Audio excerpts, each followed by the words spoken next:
Hello, I'm Tomix, and this is 6 more things to get excited or concerned about in Planet Coaster 2.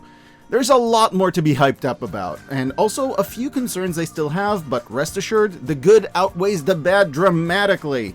I really want to stress this, especially since a lot of people criticizing the game are getting criticized for criticizing the game. There's very few concerns on this list that I feel are anything more than a mild annoyance at worst, whereas the exciting things are basically making me foam at the mouth. As in the previous video, we're going from big to small. I already mentioned some of my biggest hypes and concerns, but there's a lot I haven't covered yet and want to get to, so let's get into it. Number 6 most exciting thing, new path system. So, one of the biggest issues people had with Planet Coaster 1 was the path system. Personally, I don't really get why this was the number one complaint people had. They always felt okay to me, not amazing, but they were fine enough that most of the time I didn't really have to think about them. And even when they had their little bugs and issues, I kinda knew how to get around them. But regardless, it seems most people agreed. The paths were the biggest issue in Planet Coaster 1, but they couldn't really fix that without remaking the game from the ground up. Well, guess what? They're making a new game, which is the perfect time to make a new thing from the ground up. And wow, I don't think anyone expected them to blow it out of the park like they did. The new path system is so robust and so varied that some people have started nicknaming the new game Planet Path.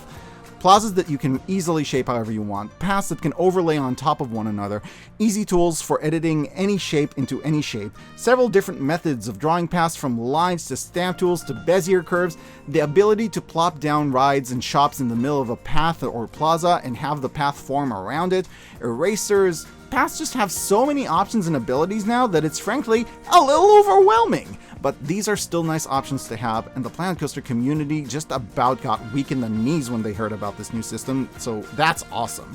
Also, I love that if your queue line is too short, now guests keep on piling up outside of it like they do in real life. It always bothered me that in Planet Coaster 1, if guests were complaining that wait times were too long for a ride, all you had to do was build a shorter queue line, and the problem would be solved. The way Planet Coaster 2 handles it is way more realistic, and also makes me feel like guests are really hyped to ride this ride, to the point where they'd be willing to just pile on up outside of a queue line for it. Number 6 most concerning thing. It looks the same? So this one's a little backwards, because I actually want to take a complaint a lot of other people have and talk about why I think it's actually a good thing. So, a common critique of Planet Coaster 2, which I don't agree with by the way, is this is a DLC being marketed as a full game. I'll get to why I don't agree with it in a second, but first I do want to acknowledge that, okay, yes, it's a little disappointing to have a sequel look this similar to the original after we've waited for so long. I'm not saying there's no difference, there's a new lighting system, guests are a little more detailed, but truth be told, looking at a screenshot, you'd be hard-pressed to tell if it's from Planet Coaster 1 or 2. And after 8 years in the making, that's just a little disappointing. And I wanted to say that, yes, I get how that's a little disappointing visually. Having said that, however, I don't agree that it's just a DLC, because Planet Coaster 1 DLCs were usually 1 to 10 new rides, usually with 1 or so unusual features, and some scenery pieces, going for about between $3 and $10 based on how big they were. So let's consider the fact that Planet Coaster 2 already adds a whole bunch of new rides and scenery pieces, at least as much as a regular Planet Coaster 1 DLC does. If on top of that, still for the price of a DLC, you got an entire new campaign, a complete rework of the path system from the ground up, weather, ride customization, huge enrichment to the management system, new staff, scale tool, and oh yeah, water parks! People would be out in the street dancing around street lamps if that was all available for 10 freaking bucks. Not to mention, number 7 most exciting thing, huge ride lineup. The base game is coming out of the box with about 80% of all the rides that were in the first game. And that's if you had bought every single DLC, which I assure you would have cost a whole lot more than just buying the base game for Planet Coaster 2. And even that missing 20% is mostly comprised of intellectual properties like Ghostbusters or DeLorean-themed go-karts and specific coaster train variants from specific parks that exist in some other form in the game we're getting. And the reason we have so many things right out of the gate is because the game looks so similar to its predecessor, to the point where reusing or reworking old models doesn't feel out of place. The game is actually benefiting from how similar it looks because the devs can focus on creating new content for the game, rather than spend gosh knows how long remaking newer versions of the things we already have. Plus, if it ain't broke, don't fix it, you know? I occasionally came across screenshots from Planet Coaster 1 that were taken in just the right way that it fooled me into thinking it's an actual photo from a real park. So, I'm okay with it. It may be a little disappointing that after 8 years there's not a bit more of a distinct visual difference in the two, but hey, given that the same can be said for Roller Coaster Tycoon 1 and 2, and it helped Roller Coaster Tycoon 2 be the clearly superior genre-changing game that it was, I'm willing to accept that. Number 7 most concerning, bad UI. The new user interface of the game is cumbersome and flabby. It's got a lot of great things, but they're practically hidden among 5 zillion things we don't really need or can be displayed in a much simpler way. Why do we need a heat map of which guests prefer rides that are only of a certain height? Why is there no display picture on each coaster name showing me which coaster it is? Am I supposed to memorize the names Frontier made up for all of them, or click them one by one each time I'm looking for a specific one? As we just established, there's a lot of rides, and with DLCs in the future, scrolling through the list to find a specific one, if you don't remember the name of it, sounds like a pain in the butt. I get that most of this is to make the game more accessible to console players, but I'm not a console player. I need a UI suitable for PC. It reminds me of the UI for Two Point Campus. A million options to show you a million things. Very little of it is actually useful to you, and mostly just ends up hiding what you're actually looking for. Number 8 most exciting thing, new track elements and scale tool. This is a tie because I don't have a lot to say about either of these, but they're still super exciting. There's a lot of new special track elements like switch tracks that will make building coasters much more varied and interesting than it's ever been, and the new scale tool lets you resize scenery pieces, which will make building scenery much more varied and interesting than it's ever been, allowing for a million new options. I have no doubt the community will do amazing things with these new options.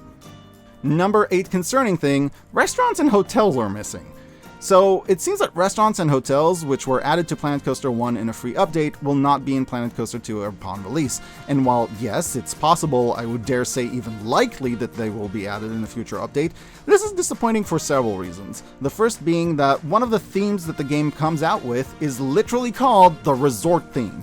Like, we have pools and water slides all themed to look like a resort, except we can't build, a resort.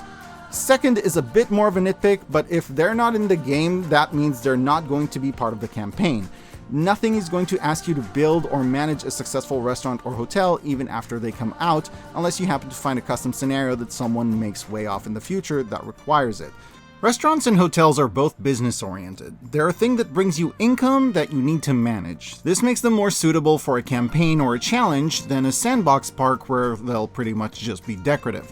By the time they came out in Planet Coaster 1, most campaign players already finished playing their campaign, so there wasn't much incentive to actually use them, except to see what they're like. I don't know, it just seems like a missed opportunity to me, especially with the resort theme being in the game. I'm hoping the reason they're not included in the base game, despite already having a pretty functional way of working in Planet Coaster 1, and even more so in Planet Zoo, is that they're planning on doing something even bigger and more impressive with them in a future update that takes it way past what it was in Planet Coaster 1, and also comes with its own few levels. But if they don't, it's really a shame it won't be in the base game. Number 9 most exciting thing, first-person view. Okay, so as of the time of me writing this is a brand new feature that was just revealed yesterday. Planet Coaster 2 will let you go into first-person mode and walk around your park as a guest.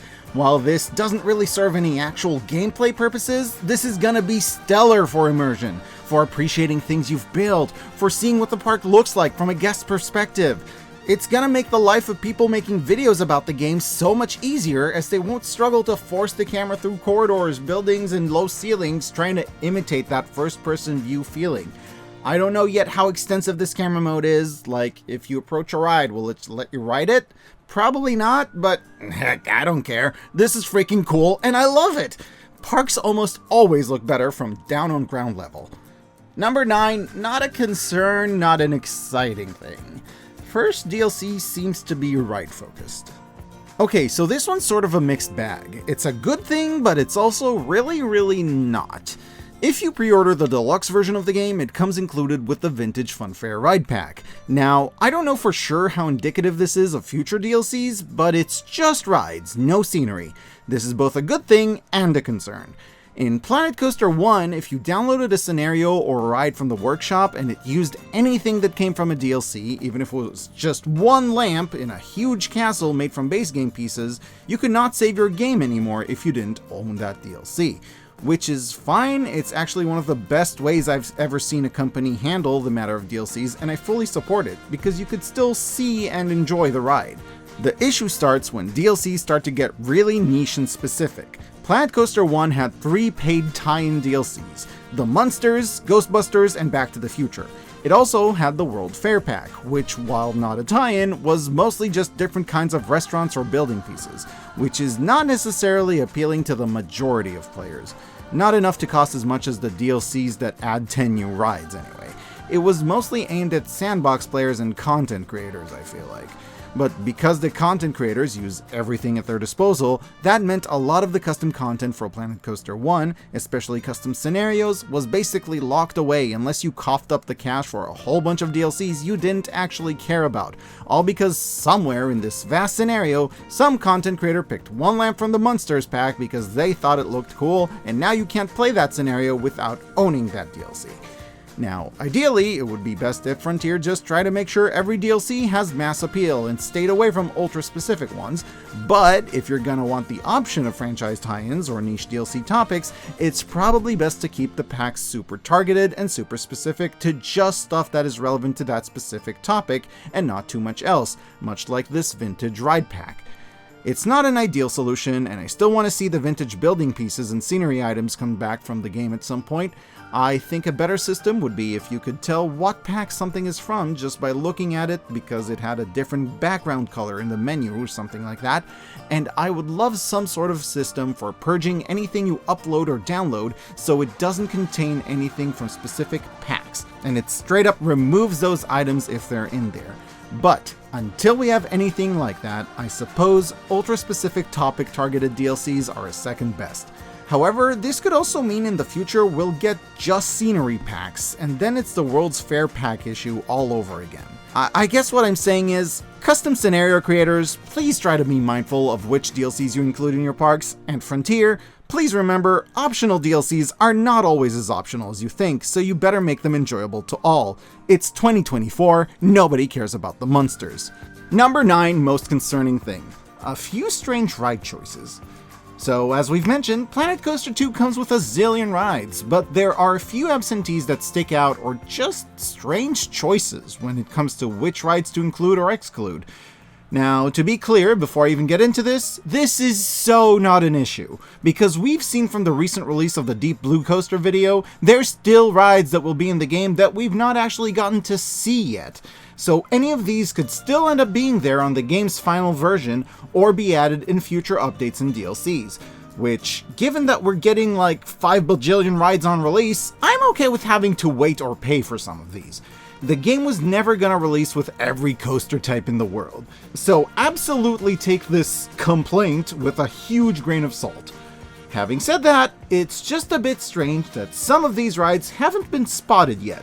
Chief among them, and probably the most talked about, is the RMC Raptor coasters. Also dubbed the single rail coaster, this coaster type has been taking the world by storm lately, in both quantity and quality. It's quickly becoming a staple of the amusement park industry, so much so that they even modded it into being included with OpenRCT, the open source version of Roller Coaster Tycoon 2, a game that came out 20 years before the Raptor coaster even existed. They have small trains that on one hand offer a lower capacity, but to make up for it can do sharper, crazier maneuvers than larger coasters, which helps them become absolute beasts. Sure, Planco 2 has the Basilisk coaster type that's coming back, but it's bigger, clunkier, and oh yeah, doesn't actually exist in real life. At least right now, it was a concept that never got built. Speaking of concepts though, the Axis coaster is a wild one that everyone was talking about when it was announced, and while it was pretty theoretical, with only one very recently being announced to be built in an actual park, it's very much par for the course for Frontier to put in wild experimental concept rides from actual companies in their game that are bizarre enough to be fun to play with, and this looks like it would be just that. We're also missing some old classics like the suspended swinging coaster and the suspended looping coaster, which, while unimpressive compared to more modern coasters, have still been a staple of the amusement park industry and of amusement park games for decades. And what about the steel bobsled coaster? I thought for sure that would be next on the list after they added the wooden bobsled to the game, since steel is a lot more common, but it never got made for Planet Coaster 1. And there's some new classics we still haven't seen, such as the Mack Extreme Spinner that's still new but quickly being hailed as one of the best new coaster types, the Vekoma Family Boomerang, which, while not crazy interesting in my opinion, is undeniably becoming very popular for parks worldwide, and most notably, the Intamin Blitz, which was in Planco 1 as a product tie-in for Carowinds Park, and therefore was likely removed along with the other product tie-ins, except we haven't seen a branding-free replacement yet. Having said that though, demand for that one is so loud right now that I'd be shocked if it's not added or shown in the game very soon. And like I said, even the other ones might be in a future update or DLC. I still find it bizarre though that they've been absent so far. Meanwhile, we get the compressed air coaster, which, I mean, don't get me wrong, hype! I'm excited to see it and I am really looking forward to building one. But I'm just a bit confused because they only ever built 2 of these and then they retired this entire model for being too problematic. So it seems strange that they'd bother to make it while the SLC, which is in about half of the world's amusement parks, has been absent from the rides list in every gameplay video that we've checked so far. Especially since it was in Planet Coaster 1, so presumably they have all the assets. But if I had to guess, we'll probably see that in the game upon release, at least that's what I think. There's some weird flat ride choices too.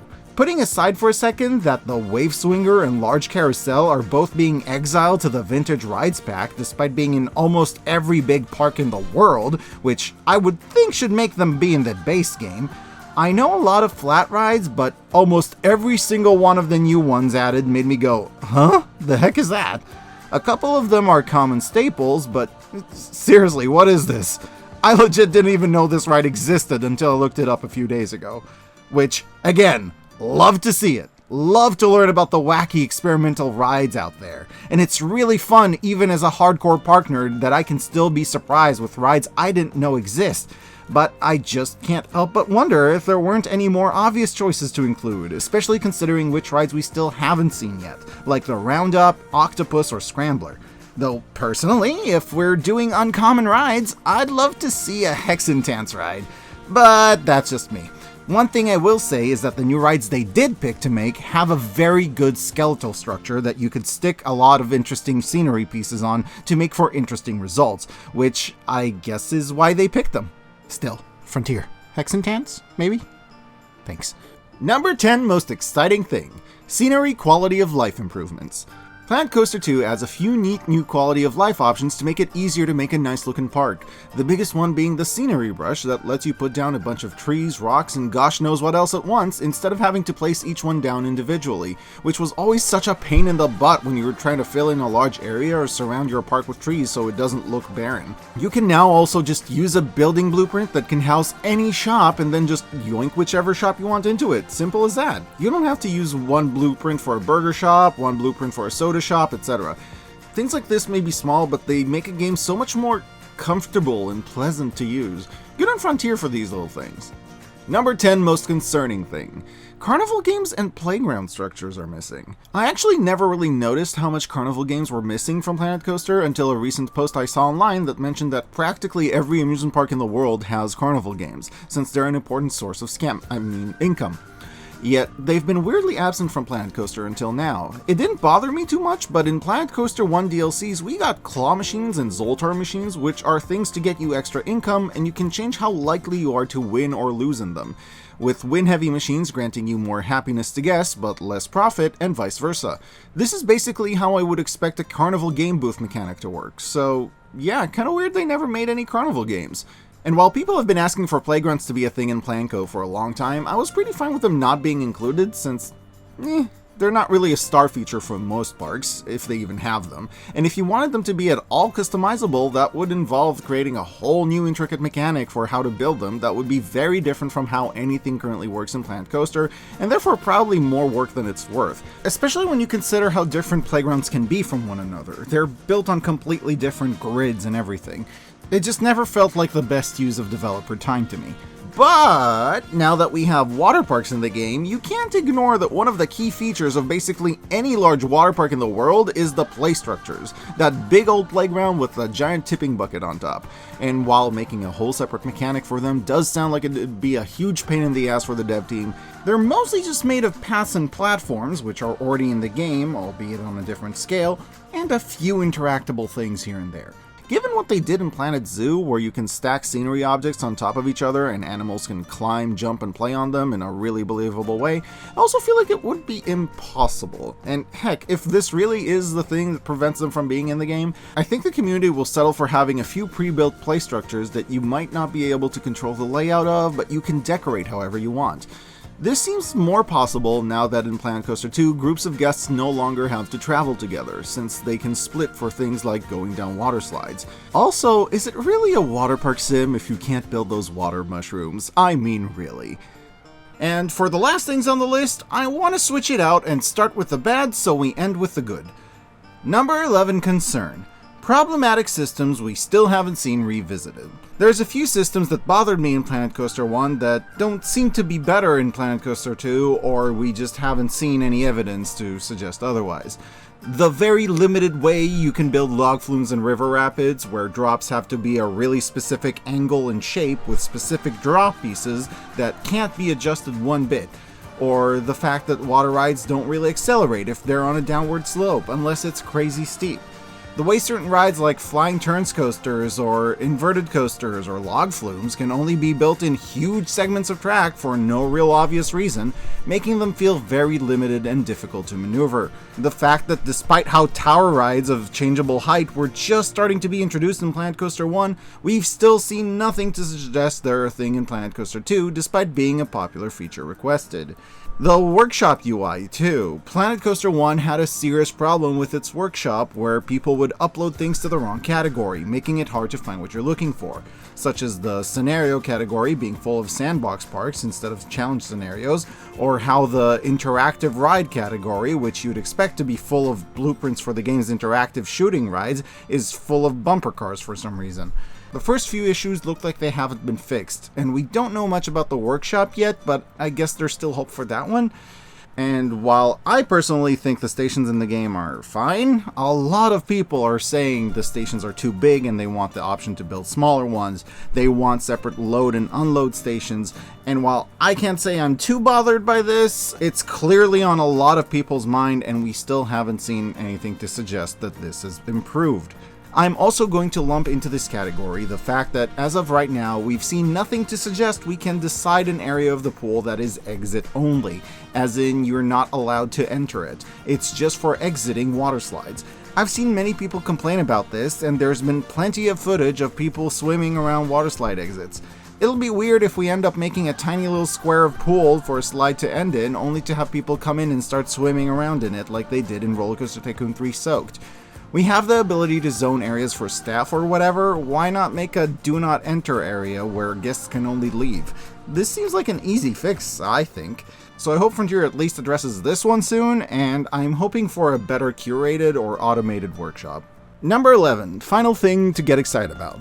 Just how attentive the devs are. In the gaming industry, there's a million stories of soulless cash grabs from giant companies looking to squeeze every last dollar out of a successful franchise and absolutely destroying it in the process, even within the amusement park game industry. So, having paths reworked, the inclusion of water parks, more focused on unthemed rides, dark interiors for buildings so we can build proper dark rides, showing off switch tracks and slide runouts in a recent update right after the community voiced that they want to see them in the game and are concerned they haven't seen them yet. These are all things that make the community who love and support the game feel heard and cared about. It's why I'm making this video talking about everything I love and everything I'm worried about. Because frankly, given how attentive the devs are, I can't help but wonder if maybe one of them, wanting to hear community feedback, will end up actually watching my video and see the sort of things that I, as a Planet Coaster player, care about. And who knows, maybe these changes are things we'll see in future updates or versions of the game. The fact they care enough to listen and incorporate the players' requests make all the difference. This has been my list of hypes and concerns. There's a few common complaints I see in the forums, like the auto-generated supports or the lack of switchback queue lines that I did not mention because I either don't really have any issue with them, or I fully believe they'll be fixed soon enough if they hadn't been already. I mostly try to focus on things that I specifically care about, but let me once again state, with all my gripes, the excitement for the game overwhelms. Even if every single thing I mentioned that could go wrong does go wrong, Planet Coaster 2 is still so cool with so many hype features that it will likely be an amazing game regardless. Just please do something about the water slide physics, I'm begging you, Frontier. If you enjoyed this video, let me know, not because of the algorithm, but because it's a lot of work and I would genuinely like to know what you think.